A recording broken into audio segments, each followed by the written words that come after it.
Hey everybody, welcome to Journey Through the Generations, and we're back with another episode recapping Relative Race, Season 8, Yes. Day 7. Day 7. So before we get started on this, if you didn't listen to the previous episode that came out the other day, we went through and recapped episodes 4, 5, and 6, all in one episode. Because we were away. Yes. But we're back now, and this is our regularly scheduled episode. That is correct. Right. And it's hard to believe we're already at day 7. That only means there's only 3 more episodes, and only 2 of those episodes include meeting family. Yeah. I can't believe how fast this has gone. It seems like it's gone really fast. Yeah. And I don't know if it's just because we had to take a break in the middle of it or Yeah. or what, but I don't know. It seems like it's going really fast. Yes, it does. But like I said, from day 1, the 4 teams really have had a really good story. The people the family that they've met, are all this is just really a really good season so far.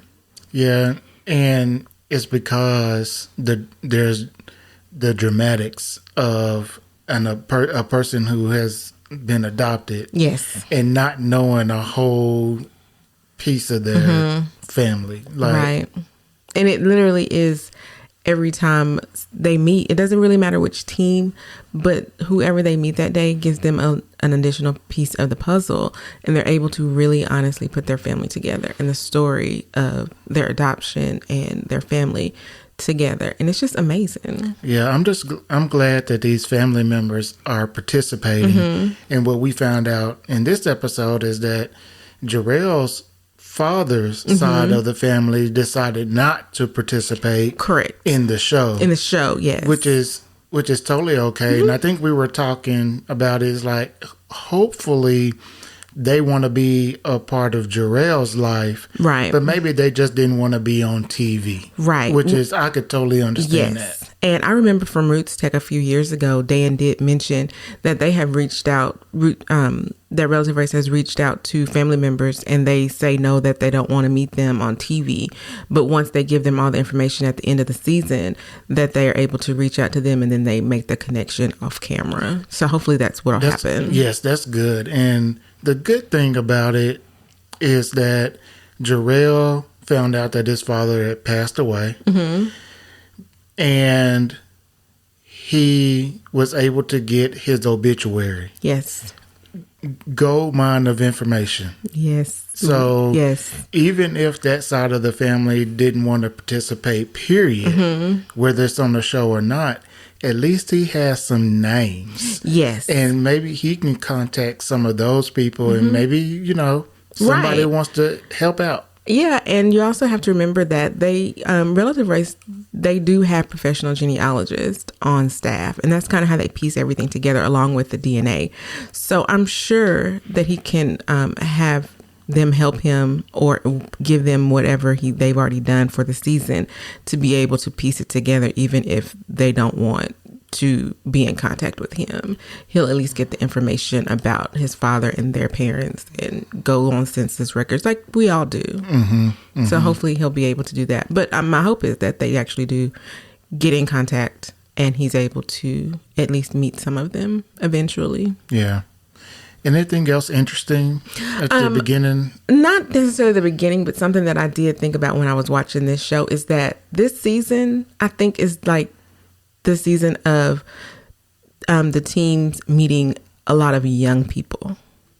Yeah, I have noticed that too. Yeah, when I say young, I mean like 20s, early 30s, which I think is really good because, when you think about, if you look back at the, previous seasons, there are a lot of older people that they're meeting, and genealogy, family history. Of course, there are a lot of older people interested in that. So I always find it interesting when it's people younger than me that they're constantly meeting on the show. Yeah, and that was one of our goals for this year was that we wanted to get more of the younger people involved in researching their family because I I could totally see this like it not being so popular. Yes. As older people either stop researching or they pass away or whatever the case may be, younger people, they're not picking up the genealogy book. And I think it's going to be like me when I didn't want to have anything to do with this, but I went to my first Roots Tech and the bug got me. Yeah. And I think I'm just glad it wasn't the COVID bug. I'm glad too. I'm glad too. But it was the bug that got me. And I think bridging that gap and bringing, younger people in and meeting them where they are and not necessarily, trying to drag them into, libraries, look at census records and things like that. But we'll have another episode about, younger generations and getting them in to genealogy at some point. Yeah. So as teams got their text from Dan and they're getting ready to start their day off, the one thing that just drove me crazy about this was Team Black and them driving out of the way, like a long way. I think she said 26 miles. She said 26 miles that they had to turn around and get back to where they started from and then go in the right direction. Man, that's killer. It's like, stop. Like, eventually you should stop, not pull keep over and get your bearings, figure it out what direction you need to go or ask somebody, and then go from there. Don't keep driving, thinking that this exit is just gonna suddenly pop up. Yeah, that's what happened. She missed the exit and they just kept driving and driving and driving, and 26 miles later they turned around. Yeah, that's crazy to me, especially on day 7. Yeah, that seems like a day 1 or 2 mistake. Definitely. And they kept saying it is what kills me about it. It's like they kept saying maybe we should turn around. I think we passed it. Maybe we should turn around. Well, but then they didn't. How about you stop and figure out if you really did, and if you didn't, then you're going. Good. But I thought that killed me. I just didn't get it. But usually when they get off on the wrong track, it's usually early in the day. So that was pretty typical for them. But I will say that the first place prize for today is something that I don't think they've ever done before. Dan said that the first place prize for this episode would be whoever won gets moved up a spot in next week's results. For the people who won today. Yes. The season 7, the episode 7 winners. Yes. So, for example, if a team comes in 4th but they were the winner from day 7, then they get moved up to 3rd. I wonder if that automatically would make the 3rd place team fall down to 4th and they get a strike. I think that's what would happen. Oh, that's serious. That is. Because if it's the wrong team, then you already have 2 strikes and you get the results and you're in 3rd place and then you realize you're not anymore, that's a bummer. If I come in 1st place and I win that, I won that and I come in the 1st place the next day, I would want to be able to save that for the next time. I don't think I know they're not going to do that, but that would be a good idea. But I want to get the benefit. Well, I guess you get the benefit because you won. You won, and it's going to be some kind of advantage for day 9. Well, but yeah, I wouldn't be a competitor if I didn't ask the question. True. This is true. We came in 1st, so there's nowhere for us to go. So can we use that? Just use this the next day? The next day? I'm asking for us. Thanks. Yeah. I think that's legitimate. But that's serious, though. That's a big deal this late in the game. So, woo. Yeah. Yeah. So you want to talk about the challenge? The challenge was the painting. Yes, it was blindfolded Picasso. Yeah, so they would have to put the blackout goggles on, and they had to read what they had to paint. Yeah. And then they had to paint it blind, and the other person who was not blinded had to guess on their artwork. On the artwork. And what I it could was. tell that it started out rough at first because people just kind of had to figure it out. And those paintbrushes, And those were like you it's paint a like, house with. those are huge paintbrushes. Like you can't get any fine detail with those. And some of them were like, some of the answers were like monster truck, Mona Lisa, porcupine, Mount Rushmore. And this is the kind of stuff that they had to paint. Yeah, some of those are hard. And it was like in primary colors. Right. So how are you going to paint a zebra with one color? Right. A pink zebra. I mean, yeah. That's difficult to do. And you can't even see how much room you have on the pad. So if you went off the side. You just off the side. I mean. I would not be good. I'm not an artist anyway. No.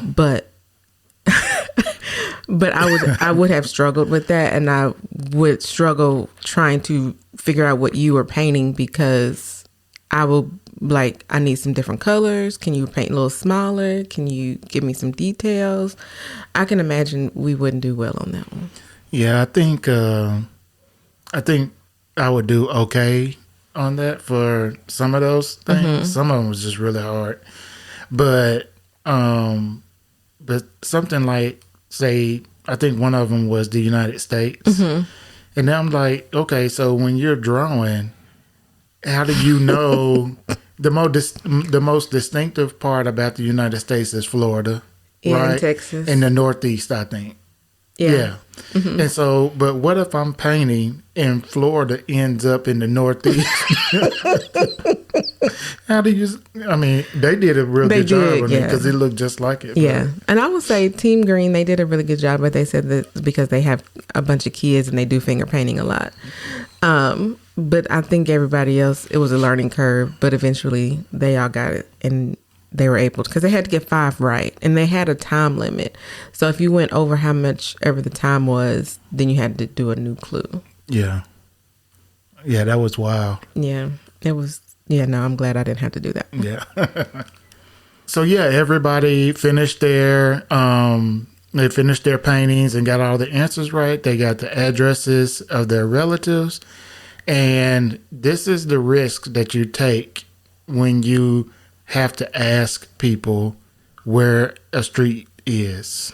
It's because you run into the issue like Jarrell and Amani did, is that the people that you ask has no idea where the street is. And they asked a lot of people at multiple different stops. So if they stopped at a gas station, they both got out and asked people, multiple people at that gas station, and nobody knew. And then they drove some more and they got out at another gas station and asked. So they're driving and stopping.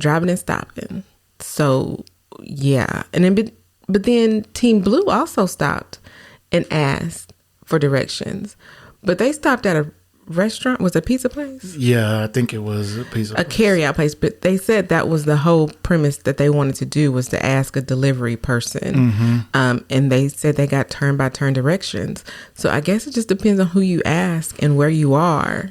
Yeah, that's true. I mean, it's a risk. Either way, I mean, it's a risk. Mm-hmm. I mean, if where we live, I mean, if I say 28th Street, that's where I want to go. Well, we have a 28th Street over on this side of town, but there's also a 28th Street on the other side of town, and they don't connect to each other. No. And so it's like, how do you know? Then you're 3 or so miles out of the area if you go the wrong way. It's risky. It is. And after 3 or 4 times, and you tell me they don't have city maps, right? No, not unless they actually stop and get one. They have to stop and get one. That's tough because you just can't stop at the gas station and get a city map like you used to. No. Like you used to could. So. Yeah. So they really did struggle getting from the challenge to the relative's address. But it seemed like Team Green did fine. Team Blue did fine. I think Team Black struggled a little bit, but not as bad as the red team. Well, at least they didn't drive 26 miles out the way. They already had struggled earlier in the day with their navigating. So yeah. So everybody finally made it to their relative's home. Mm-hmm. And let's start off with talking about who people met You're a lot better at explaining this than I am. No. I have to think. Cousin's mother. I don't know. Okay, we'll start with. Go ahead. Who do you want to start with? Team Blue. Okay. Okay. JT met his Aunt Lindy, who is his dad's sister. That's the easy one. I can remember that. Yeah, I could have done that one. That was cool though for him to meet someone other than a brother. Yes, he's met all siblings. So now it's time to meet some extended part of the family. Right, and of course that's his sister. That's his dad's sister. So she had, a lot of information about him when they were growing up, and she was able to tell them stories about his dad. So that was really cool. Yeah.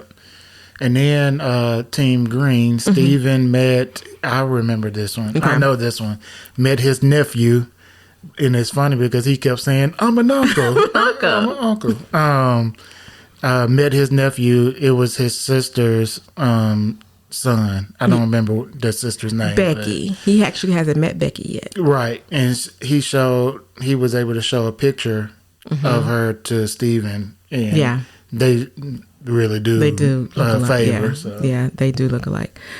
Team Black, the twins, met their cousin Zach. And if you remember from, I think it was episode 1 when they met Uncle Craig. Mm-hmm. This is Uncle Craig's son. Son, yeah. Yes. Yeah. His second son, because they met somebody else. I don't remember his name. But yes, this is from the first episode, Uncle Craig's son. And that will be on their mom's side, because Uncle Craig grew up with their biological mom and had all those stories. So this was his son. Yeah. And then the best one out of all of them. I think of all of a relative race. Yes. Jarrell met his sister. Yes. And was this on his mom's side? His mom's side, yeah. His sister and his grandmother. And when I say Granny, honey, it's a hoot. Yes. She is funny. I mean, you could tell the excitement and I don't know, you could tell that she wasn't one of those just crying, grandmothers. But she was excited. But she was like, oh, my baby. What you would, typically think a grandmother would do. I've been waiting 28 years for this. And they showed a picture of her with him before he was adopted when he was a baby. And it was the cutest picture. Yeah. And she said, I've been waiting 28 years to see you. And you could just tell that this is something that she had been waiting on. Yeah.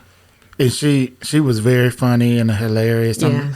I'm sure they had a really good time talking. They had a ball. And, I had a ball with the little clip that I saw. Yeah. And hearing stories and everything. I'm sure we'll probably learn more about that next week. But, I'm sure. But, I'm so glad, and this is where I'm glad that, people are doing this. It's like, she's not young. Well, she's not old either. Right. But she mentioned that. But she's not old, or she's not young, rather. And so you never know when those older folks are going to no longer be with us, and you didn't get a chance to talk to them or meet them or anything. That's terrible when that happens. And I understand it does happen. That's how life works. But in those instances when they actually do get to meet, that is really something special. Yeah, it's great. So I'm glad Jarrell and his sister, by the way, she said she was 20. She looked like she was 14. I was going to say she looked 15. Yes. I'm just so happy that he was able to meet them. And something that the twins brought up last episode was he's the only one whose mother in this season is still living, and he was able to meet her and his grandmother and his siblings, and that's really something. Yeah, and with this, with everything that he's had to do, he's met like all levels of his family, 3 generations, and he was missing all that before, and that's all here. So for him to be able to start to develop those relationships, that's a big deal. That is. And really is. I think that was really cool for him to have met her and spent time with her. And I'm sure that by now, in real time, he's had a chance to go back and visit with her, take his kids to meet her, because she's a great grandmother. So, so that's really cool. Yeah, so, they spoil them more each generation. So that's what they say. So it's probably true. All right, so let's talk about the results. Okay. So this is a huge deal. We're at the end, or getting towards the end. So let's talk about where everybody stands right now. Okay. So we know Team Blue doesn't have any strikes. 0. Team Green has 1. Team Black and Team Red both have 2. That is correct. And so if Team Black or Red end up with a strike, they go home. Yes. So I'll let you take it from here. Okay. Well, the team that came in first place was Team Green. No surprise. They are always at the top. Except for one time. They got one strike. True. Team Blue loved second place. They came in second. So that leaves Team Black and Team Red in third and fourth place. And so sad to say Team Red got their third strike. It was so sad because that's the team that I was rooting for to win everything. You sure did pick them. I did pick them, and I'm happy with my pick. I wish they had, gone longer, but they went home on today's episode, day 7. Yeah. Can you tell I'm sad? It really is sad. I hate that. And it helps to know that, they still get all the information, from the relative race team and everything. And that's so awesome. And it's good to know that he met his mom. He's met his siblings. That's what I was just getting ready to say. So it's not like he didn't meet anybody. He met all fourth cousins. He wasn't gone in day 3. He wouldn't have missed a big chunk of it. But the thing I found interesting, and I think I mentioned it to you, was Amani was more emotional about it than he was. She was. When I say she was tore I was like, up. ooh, she broke down in a big way. She broke down for real. She couldn't even talk. It was, when I say it was just heartbreaking, because I know she wants this for her husband, and she's, his biggest supporter in this. But she was, of course, upset. But at the same time, she said that, she's glad that they did it, that she's, happy with all the people family that they've met, and being able to meet the other teams, and having that bond with them. They were really very positive through their tears. And Jarrell was, he's one of the most even keeled persons I've met or I've seen on the show. He kind of reminds me of last season, Liz's brother. Oh yeah. I don't remember his name. I don't either. But he was. I don't think that dude said more than 3 words. Yeah, no. No. On his episode. But Jarrell said when he was talking to his grandmother, he said that they were both alike with bubbly personality. When he's bubbly. And I kind of sat up and said, when? But he did say, when I am bubbly. When I am. He did know that he needed to add that part. So. Yeah, because we ain't seen it. Yes, his wife does a lot of the talking for them. Yeah, he doesn't get too down and he doesn't get too high. No, he stays about just the same. Yeah. So sad for Team Red.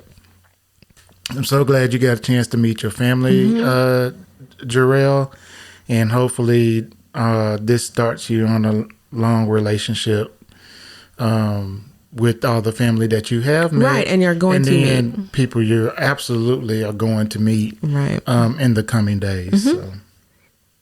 So I think that's it. Yeah, that's it. Do you have anything else? No, I think that was a really good episode. I just want to say thank you to everybody for your understanding and support of us being away for a few weeks. And don't forget to listen to that recap episode that was right before this one. Right. So we appreciate you guys for listening. All of our social media information will be in the description of this episode. We would appreciate it if you would go and follow us on all of our social media and reach out to us and comment and let us know what you think about the episode. And so that'll do it. Yeah. Thanks, you guys. All right, guys. We'll talk to y'all later. Take care and be safe.